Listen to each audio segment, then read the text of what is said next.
Hello friends, welcome to my YouTube channel unique channel में। तो चलिए फ्रेंड्स, आज का जो वीडियो है उसको स्टार्ट करते हैं। तो हमने क्या देख लिया, ये जो आप लोग देख रहे हैं हमारा छत्तीसगढ़ का मैप है। इसमें हम देख लिए, हमने क्या देख लिया, सरगुजा डिवीज़न का जो पूरा कंप्लीट वीडियो देख चुका है। उसके बाद हमने बिलासपुर डिवीज़न को भी पूरा देख चुका है।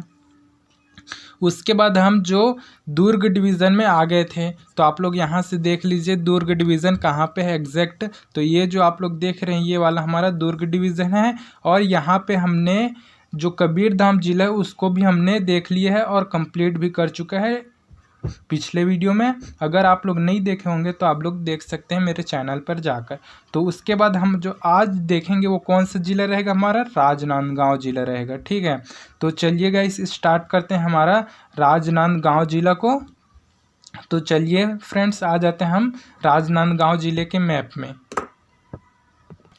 तो फ्रेंड्स, जैसे कि आप लोग देख रहे हैं ये क्या है, हमारा राजनांदगांव ज़िले का मैप है। ठीक है, तो इसमें हम सबसे पहले क्या देखते थे, आप लोग को पता ही होगा। अगर आप लोग पिछले वीडियो जो मेरा है वो देखे होंगे तो आप लोग को पता ही होगा। सबसे पहले हम देखते थे इसमें कौन कौन सी जो ज़िला है वो इससे बॉर्डर बनाती है। तो चलिए फ्रेंड्स देखते हैं कौन कौन सी ज़िले जो इससे बॉर्डर बनाती है। जो कि हमारा पश्चिम की ओर है वो एमपी जो राज्य है उससे पूरा बनाती है हमारा।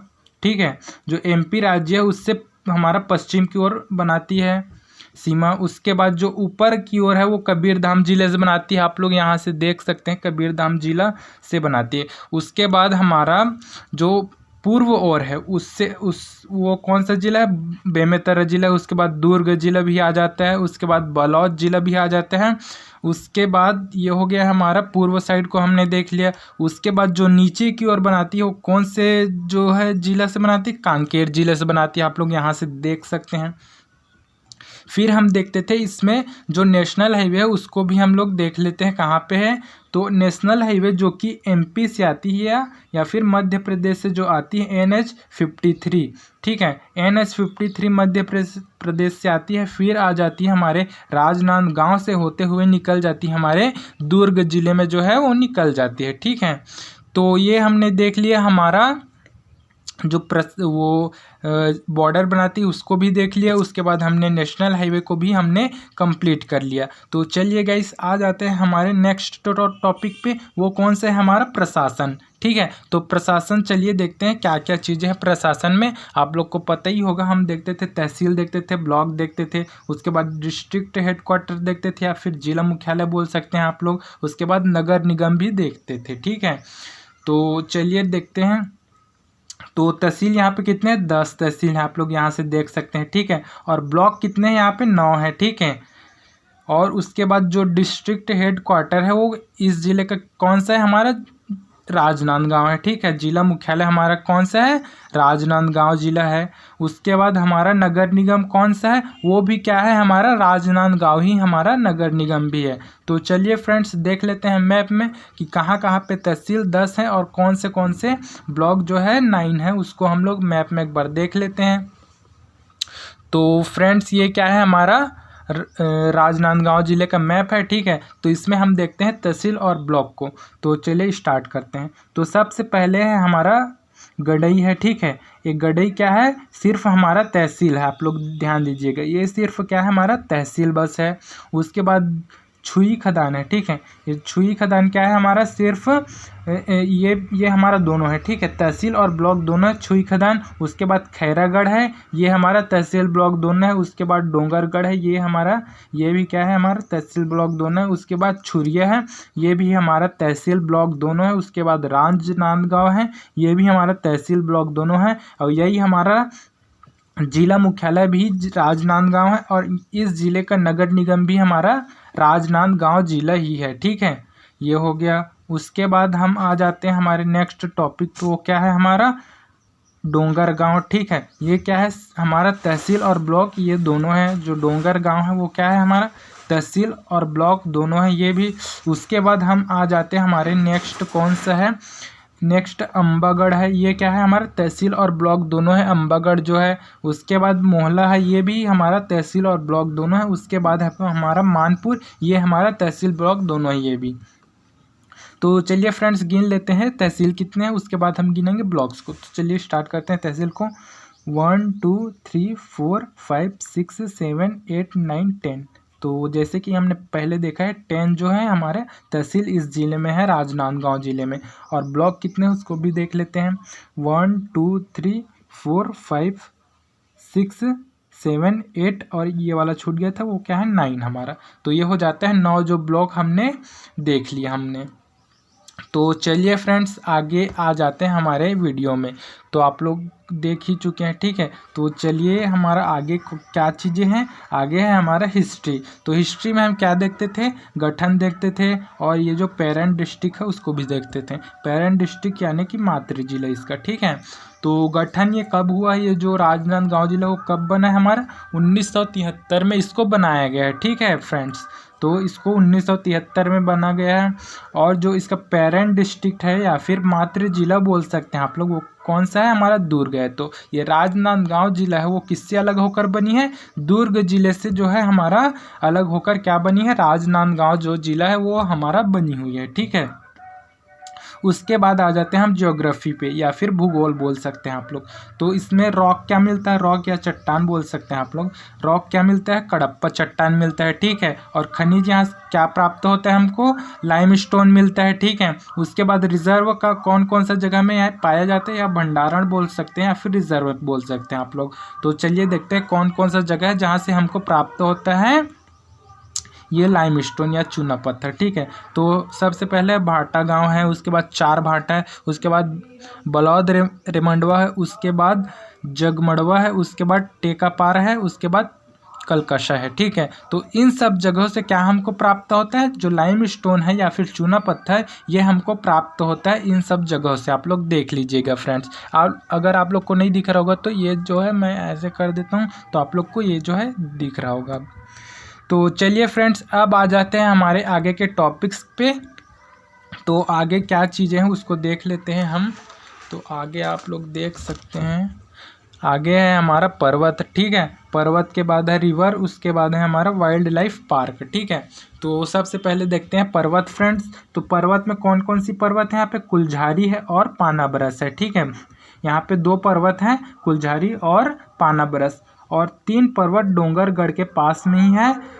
पहला है चंद्रगिरी है, दूसरा है हमारा प्रयागगिरी, तीसरा है हमारा डोंगरगढ़, ठीक है।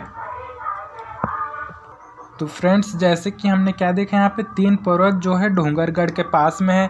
सबसे पहले चंद्रगिरी है, उसके बाद प्रयागगिरी है, उसके बाद क्या है डोंगरगढ़ है। तो चलिए फ्रेंड्स हम देख लेते हैं जो पर्वत है कुलझारी पर्वत और पानाबरस, और ये जो तीन पर्वत हमने डोंगरगढ़ में देखी उसको भी हम क्या है मैप में एक बार क्लियर कर लेते हैं एग्जैक्ट जो है पर्वत वो कहाँ कहाँ पे स्थित है, ठीक है। तो चलिए फ्रेंड्स आ जाते हैं हमारे मैप में।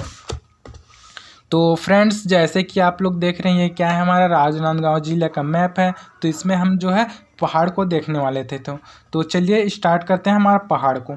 तो हमने क्या देखा था, डोंगरगढ़ में तीन पहाड़े हैं, उसको मैं सबसे पहले आप लोगों को बता देता हूँ। तो जो तीन पहाड़ हैं सबसे पहले क्या है हमारा चंद्रगिरी है, जो कि हमने देखा था, जो कि यहाँ पे डोंगरगढ़ के जस्ट नीचे साइड या फिर डोंगरगढ़ में ही है समझ लीजिए आप लोग। तो ये क्या है चंद्रगिरी है, ठीक है। उसके बाद है हमारा प्रयागगिरी जो कि यहाँ पे है, देख सकते हैं डोंगरगढ़ में ही है ये भी। उसके बाद है हमारा डोंगरगढ़ है, ठीक है। प्रयागगिरी देख लिए, उसके बाद डोंगरगढ़ ही हमारा क्या है एक पहाड़ भी है यहाँ पे, पर्वत उसको बोल सकते हैं आप लोग। उसके बाद हमने एक पहाड़ देखी यहाँ पे, वो क्या है कुलझारी पहाड़ है, ठीक है। ये हमने एक देखी है जो पहाड़ वो क्या है हमारा कुलझारी पहाड़ है। उसके बाद हमने एक पहाड़ और देखी, वो कौन सी हमारा पानाबरस है, ठीक है। ये जो आप लोग यहाँ पे पहाड़ टाइप से दिख रहा होगा आप लोगों को, ये क्या है हमारा पानाबरस पहाड़ है, ठीक है फ्रेंड्स। तो चलिए आगे आ जाते हैं हमारे आगे के टॉपिक्स पे। ये हो जाता है पर्वत को हमने अच्छे से देख लिया। तो फ्रेंड्स चलिए स्टार्ट करते हैं। नेक्स्ट हमारा है रिवर है, ठीक है। तो नेक्स्ट हमारा क्या है रिवर है। तो वो जो हमने कुलझारी पहाड़ देखी, ये वाला पहाड़, कुलझारी पहाड़ से एक नदी निकलती है, क्या है वो बागबौली नदी है, ठीक है। और ये कुलझारी हमने पहाड़ देखा, वहाँ से एक जो नदी निकलती है उसका क्या नाम है, बागबौली नाम है, आप लोग देख सकते हैं यहाँ से। उसके बाद ये बागबौली नदी से इस नदी में एक प्रयागना है, परियोजना है, सॉरी परियोजना है। इस नदी में क्या है एक परियोजना है, वो कौन सी परियोजना है, मनोहर सागर परियोजना है, ठीक है। और ये जो बागबाउली हमारा नदी है वो क्या है, झुलझारी से निकलती है, कुलझारी से निकलती है बागबाउली नदी। और यहाँ एक परियोजना है, कौन सी परियोजना है, मनोहर सागर परियोजना है, ठीक है। और इसका पानी का 80% भाग हमारे छत्तीसगढ़ में आता है और 20% जो भाग है वो महाराष्ट्र राज्य में जो है चली जाती है, ठीक है। हमने क्या देखा, जो परियोजना कौन सी, मनोहर सागर परियोजना है, ठीक है। और ये मनोहर सागर परियोजना की जो 80% पानी है वो छत्तीसगढ़ में आती है और 20% जो भाग है वो कहाँ चली जाती है, हमारे महाराष्ट्र राज्य में जो है चली जाती है फ्रेंड्स। तो आप लोग अच्छे समझ ही गए होंगे, मैंने बता दिया। तो उसके बाद है आगे क्या है उसको देखते हैं। पाना ब्रज से एक नदी निकलती है, कौन सी नदी है, शिवनाथ नदी, ठीक है। तो चलिए फ्रेंड्स हम एक बार मैप में देख लेते हैं, कुलझारी नदी से जो है निकलती कौन सी, बागबाउली नदी को देख लेंगे और इसमें परियोजना है उसको भी हम लोग एक बार देख लेते हैं। और पाना ब्रज से एक नदी निकली है शिवनाथ नदी, उसको भी हम मैप से एक बार देख लेते हैं ताकि आप लोग को क्लियर हो जाए। तो चलिए फ्रेंड्स आ जाते हैं हमारे मैप में। तो जैसे कि आप लोग देख रहे हैं ये हमारा राजनांदगांव ज़िले का मैप है। तो हमने देखा कि जो पाना ब्रज है वहाँ से एक नदी निकली है, ठीक है। इधर का जो देख रहे हो वो कटा हुआ है, उसको मत देखिएगा। ये जो पाना ब्रज पहाड़ है ना, वहाँ से एक नदी निकली है, ये रहा, ये क्या है, हमारा शिवनाथ नदी है, ठीक है। और यही पाना ब्रज से हमारा शिवनाथ नदी का उद्गम हुआ है, आप लोग समझ जाइएगा, जो कि है हमारा दुर्ग जिले में चली जाती है। तो फ्रेंड्स चलिए हमारा नेक्स्ट जो है उसको देखते हैं, कौन सी नदी है, नेक्स्ट हमारा बागबाउली नदी है, ठीक है। और ये जो बागबाउली नदी है वो कुलझारी से निकली हुई है, ये रहा, आप लोग देख सकते हैं कुलझारी जो पहाड़ है ना, वहाँ से हमारा बागबाउली जो नदी है वो हमारा निकली हुई है, आप लोग देख सकते हैं यहाँ पे कुलझारी पहाड़। तो ये हो जाता है, हमने नदी को देख लिया फ्रेंड्स। तो चलिए हम देखते हैं आगे के पॉइंट्स को।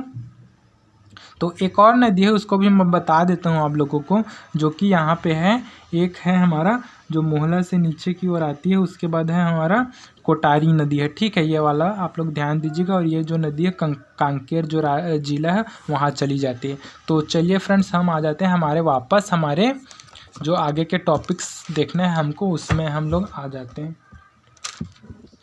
तो ये जो आप लोग देख रहे हैं क्या है, एक जो हमने देखा वाइल्ड लाइफ पार्क, ठीक है, ये क्या है, मनगट्टा है, ठीक है। मनगट्टा नाम का एक जो है वाइल्ड लाइफ पार्क है, ठीक, वन्यजीव या फिर उद्यान आप लोग बोल सकते हैं। और ये इसमें क्या है, अमनेर है, मुस्का है और पिपरिया, इन तीनों नदियों का संगम पर खैरागढ़ बसा हुआ है हमारा, ठीक है। और ये जो खैरागढ़ हमने तहसील देखा वो कौन से संगम पर मतलब बसा हुआ है, 3 नदियों का जो संगम है, सबसे पहले है अमनेर, मुस्का और पिपरिया नदी के जो नदियां हैं उनके संगम पर हमारा खैरागढ़ जो शहर है वो हमारा बसा हुआ है, ठीक है। तो ये आप लोग का हो गया भूगोल, जो जिसको हमने एकदम डिटेल में भी अच्छे से देख लिया, आप लोग अगर समझ ही गए होंगे, ठीक है। तो चलिए फ्रेंड्स आगे हम आ जाते हैं हमारा जो जनजाति एवं पर्यटन है उसको देखते हैं। तो जनजाति में हम क्या देखते हैं, जनजाति में कौन सी जनजाति जो है यहाँ निवास करती है उसको देखते हैं। तो यहाँ पे जो जनजाति निवास करती है उसका नाम है हमारा, एक है हल्बा और दूसरा है गोंड। ये 2 जनजाति हैं जो कि यहाँ पे निवास करती हैं हमारे राजनांदगांव जिले में, ये दोनों जनजाति जो है निवास करती है, ठीक है फ्रेंड्स। तो हमने जनजाति को भी देख लिया, अब आ जाते हैं हमारे पर्यटन में। तो पर्यटन में कौन कौन सी जगह है उसको देखना है, उसको हम चलिए स्टार्ट करते हैं। तो पर्यटन में है हमारा डोंगरगढ़ में है माँ बमलेश्वरी मंदिर, ठीक है। और ये जो डोंगरगढ़ है वहाँ पे क्या है, माँ बमलेश्वरी मंदिर जी की बमलेश्वरी जी की मंदिर है, ठीक है, यहाँ डोंगरगढ़ में। ये हो गया। उसके बाद राजा वीर सिंह ने बनवाया था। और ये जो डोंगरगढ़ में माँ बमलेश्वरी देवी जी का मंदिर है उसको राजा वीर सिंह ने जो है बनवाया है इसको, ठीक है। उसके बाद आगे देखते हैं क्या है, आगे हमारा है डोंगरगढ़ के तीन पहाड़ों के बीच की 10 एकड़ में श्री यंत्र योजना बनाया जा रहा है, ठीक है। और जो हमने 3 पहाड़ देखी, कौन कौन सी पहाड़ देखी थी, प्रयागगिरी देखी थी, डोंगरगढ़ देखी थी, और एक जो देखी थी वो कौन सी है हमारा, चंद्रगिरी, ठीक है, प्रयागगिरी, चंद्रगिरी और डोंगरगढ़, 3 पहाड़ देखे थे ना जो कि डोंगरगढ़ पे थी। तो उसी को क्या एक उसी के 10 एकड़ ज़मीन है, वहाँ पे 10 एकड़ जो ज़मीन है उसमें क्या बनाया जा रहा है, श्री यंत्र योजना बनाया जा रहा है, ठीक है। ये श्री यंत्र योजना बनाया जा रहा है वहाँ पे, और प्रसाद योजना के अंतर्गत बनाया जा रहा है इसे। और ये जो श्री यंत्र योजना बनाया जा रहा है उसको प्रसाद योजना के अंतर्गत जो है इसको बनाया जा रहा है, ठीक है। 3 पहाड़ों के बीच जो 10 एकड़ ज़मीन है वहाँ पे बनाया जा रहा है ये श्री यंत्र योजना को। और ये जो योजना है उसको प्रसाद योजना के अंतर्गत जो है बनाया जा रहा है। तो फ्रेंड्स ये हो जाता है हमारा कंप्लीट राजनांदगांव ज़िला। तो आप लोग अच्छे से देख लीजिए कि कौन कौन सा चीज़ें कहाँ कहाँ पे, मैं आप लोगों को दिखा देता हूँ। ये जो आप लोग देख सकते हैं यहाँ से, फिर आप लोग को मैप भी एक बार अच्छे से दिखा देता हूँ ताकि आप लोग एग्जैक्ट देख लीजिए कि कौन कौन सा जगह कहाँ कहाँ पे है। तो आप लोग को पता ही दिख ही रहा होगा ये सब चीज़ें। उसके बाद मैं नीचे की और भी आप लोग को दिखा देता हूँ कौन कौन सा जो चीज़ें आप लोग को याद रहना चाहिए। तो फ्रेंड्स ये हो जाता है हमारा कंप्लीट जो राजनांदगांव जिला है उसको हमने एग्जैक्ट डिटेल में भी अच्छे से देख चुका है, ठीक है फ्रेंड्स। तो आप लोग को, मुझे लग रहा होगा आप लोग को तो अच्छे से समझ आ ही गई होगी। तो फ्रेंड्स अगर आप लोग को मेरी ये जो वीडियो है वो आप लोग को पसंद आया होगा तो आप लोग लाइक एंड सब्सक्राइब एंड जो कमेंट भी आप लोग करिए। जो जो पॉइंट्स आप लोग को नहीं समझ आया होगा उसको आप लोग कमेंट कीजिए, फिर मैं जो है बता दूंगा आप लोग को फिर से, ठीक फ्रेंड्स। तो thank you and enjoy my video.